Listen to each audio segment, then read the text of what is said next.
People look at the outward appearance, but the Lord looks at the heart. That's out of 1 Samuel 16:7. Came across this morning in my reading, and I've been spending some time kind of looking at that and looking at myself and looking at my friends, talking to some people.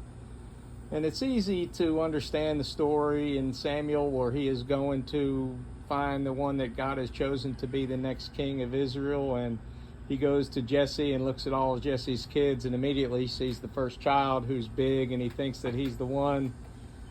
And God had different plans. He went through all the big, good-looking children and came to the youngest, smallest child, and that's the one that God chose because of his heart. And he told Samuel that man looks at the outward appearance, but the Lord looks at the heart. So it's easy when we read that and to understand that, God does that. And we all know that David was a rascal, but David had a heart for God and cried out to God and asked God to cleanse his heart and to create a new spirit in him. And God rewarded that by electing him because of what was inside of him, not because of what the people see outside of him.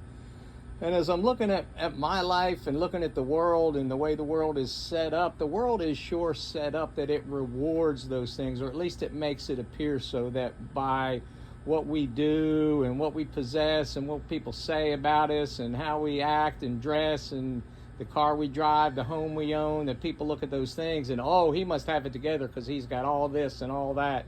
That's not always the case. A lot of times the external things don't really represent what's going on the inside. Now, of course, sometimes they do, and there's good people that do good things, and God rewards them in material ways. But a lot of times the condition of someone's heart isn't reflective by what they do and what people say about them and what they possess. And that's called transcendent identity and situational identity. It's a couple phrases my pastor taught me at Mountaintop years ago, that the world will tell us we get our self-esteem by what we possess, what we do for a living, and what people say about us. And the world will make you think that's true. And that's situational identity. But Bill taught us that transcendent identity is whose we are in God, whose we are in Jesus, whose we are in our Creator. Do we know whose we are, and can we stand firm in that truth? And then all those other things, although they may still be out there, they don't have the control or the power over us. And then another thing I got to taking that a little bit further today, talking to a good friend of mine, is, we judge our insides by looking at somebody else's outsides. And we see all these things that they have and possess and do, and we think they got it all together, and then it makes us feel less than inside. And I don't think God wanted it that way. We've got to trust in him and trust in his presence in our hearts to allow good to come out of us so that we can do the work that he's chosen us and equipped us to do right where we are. Do what we can with what we have right where we are, based on the condition of our heart. For from the condition of our heart, that's what's going to come out of our mouth. And it's important that we guard the heart, for above all else, it is the wellspring of life. Out of Proverbs 4:23, I believe. So it's important that we take care of our heart, and we realize that the Lord looks at the heart. He doesn't judge us by the outside. And as much as we judge the world and everything else by the outside, we got to look at the inside. Look inside our heart.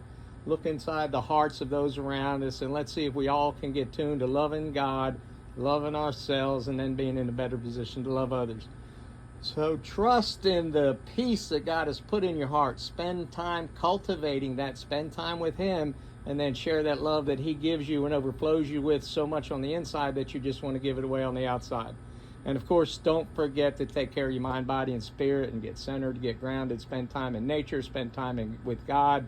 Spend time in quiet, spend time with yourself, and love yourself, because God loves you. You're created a masterpiece in his eyes and are created to do wonderful works for him, through him in this world. God, fill me with peace, love, and compassion. God, fill my family and friends with peace, love, and compassion. God, fill all the earth and all of humanity with peace, love, and compassion. God bless America. God bless the world. Peace officers out.